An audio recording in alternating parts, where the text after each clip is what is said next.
What's up, everybody? Today I want to recommend some of my favorite books. They're really my favorite for a lot of personal reasons. Of course, these are the books that I feel like really changed my life.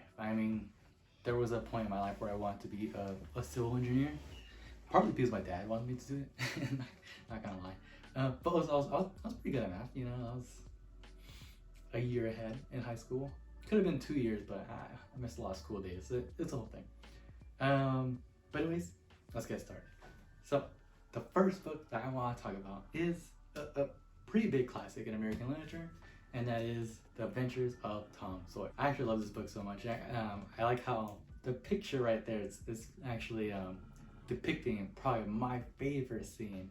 That scene, like, there's a very popular scene in this book where basically Tom Sawyer kind of tricks another kid into doing his chore, right? And the idea is that he tricks him into making it seem like it's like a fun thing to do. And then the author himself kind of like intervenes and says what the moral is behind this story. Basically, work is something that you're obliged to do, and play is something you're not obliged to do.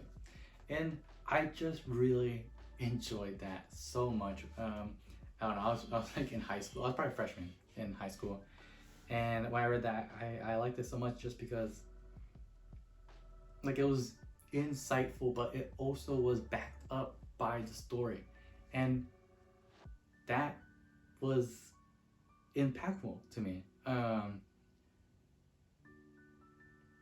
And I just wanted to know, well, how do you do that? How do you develop a story and then also develop it into a theme? Like, what are those connections?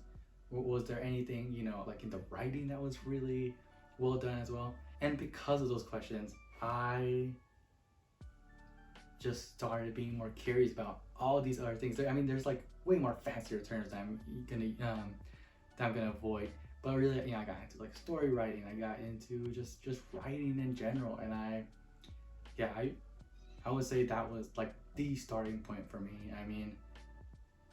Because of this book, I started reading like Cicero, Aristotle, a bunch of other theory on like on story writing and so much stuff like in character arcs. And I don't know, so it really, this book, it's a kid's book, but for me, it developed a whole new passion. And I'm grateful for this book. It's accurate to say that it changed my life. Like, it really did show me that there was something else that I really cared about and that I really wanted to do. So I'm very happy about this book, in all honesty. And other book that I really liked, I would say this was more of like why I enjoy like criticism, or I guess, what's the right word? Like social criticism.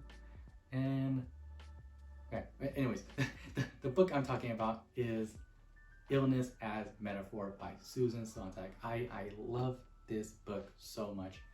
And I think one thing that really got me interested in it is that there's so much focus, obviously, on the metaphors that we use when we're discussing illness. And her whole point, her whole thesis is the way we discuss illness is wrong and is potentially hurting people.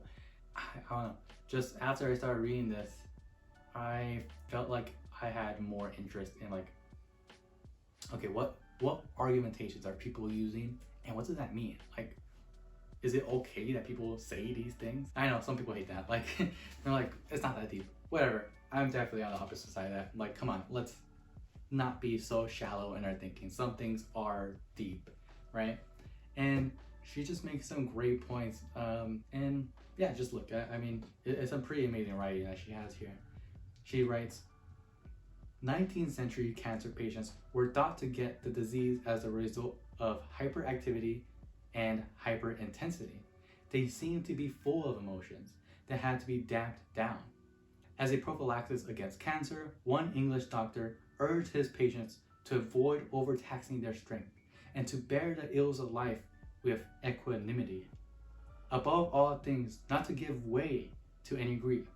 In 1885, a Boston doctor advised those who have apparently benign tumors in the breast of the advantage of being cheerful. She does a really good job at summarizing what she thinks at the end of the section.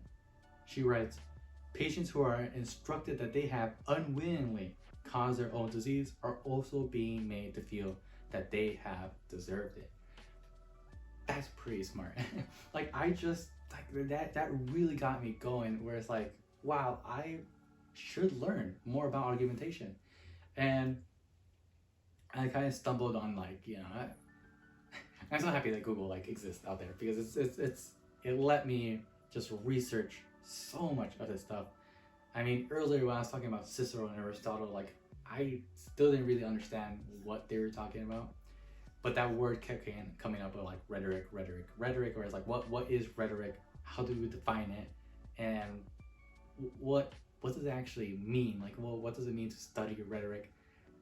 And this book got me interested in that, because it's like the connection being be focused on language. Like, what are people saying and what's the implied meaning behind it? Like, obviously she did a good job.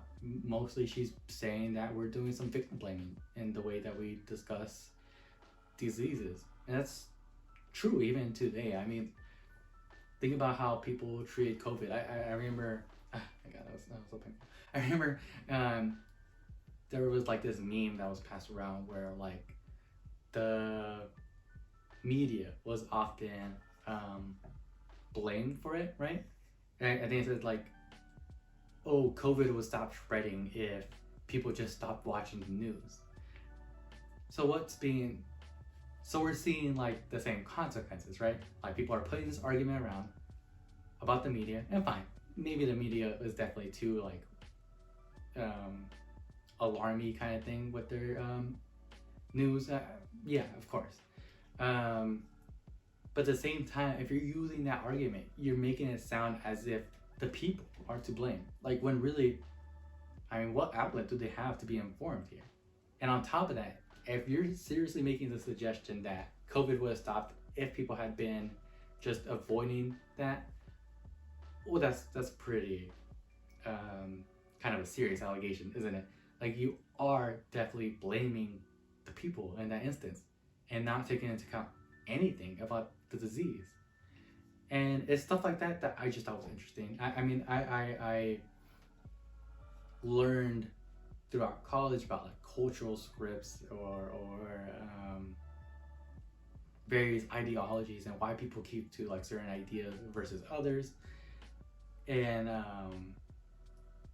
all these.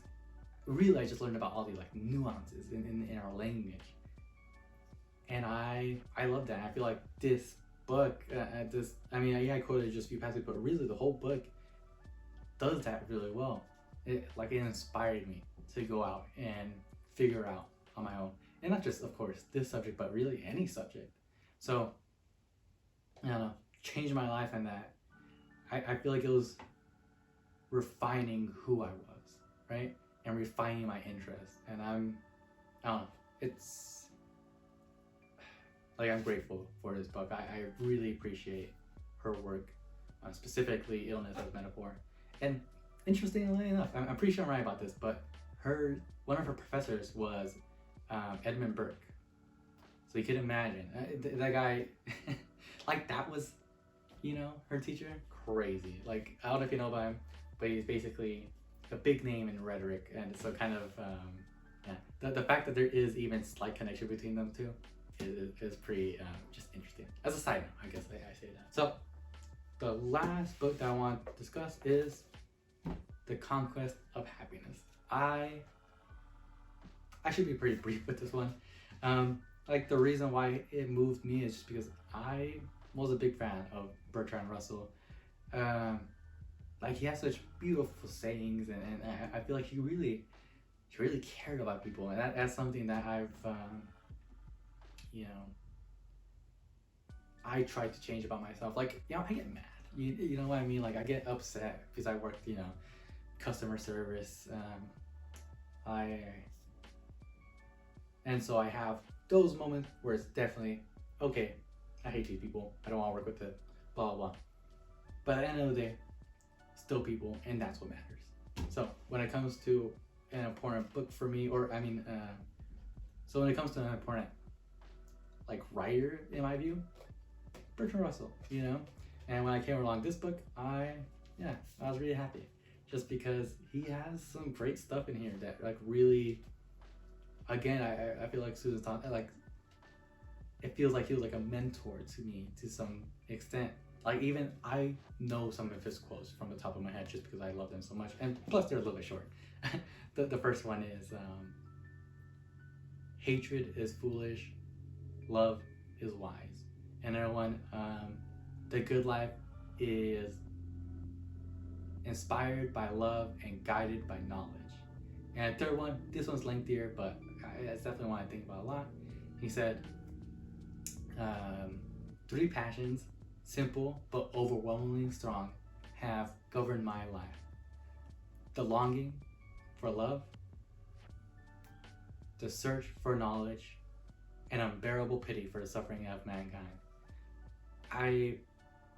Especially when it comes to the like unbearable pity for the suffering of mankind, that's one I really connected to. And so I was just glad that, you know, someone that I looked up to was really worth looking up to. Like they really cared about people. And if there's really one big quote that I really like from this book, it's this one. Like it's something that I kind of live by. It's definitely the reason why I have so many hobbies and so many interests. And yeah, it did change my life, and I'm really happy that I read it. So here's the quote: "The secret of happiness is this: let your interests be as wide as possible, and let your reactions to things and persons that interest you be as far as possible friendly rather than hostile." Especially when we're talking about interest, definitely as wide as possible. I mean, I've read so much theory. I enjoy script writing, story writing, writing nonfiction, and I just needed that little push to keep me going. And when it came from my mentor, wow, that was kind of a big deal for me. Well, those are the books that I really love. I hope you are interested in reading them as well. They changed my life. I don't know if they'll change yours as much as they changed mine, but I still think that they're definitely worth the read. Have a good one.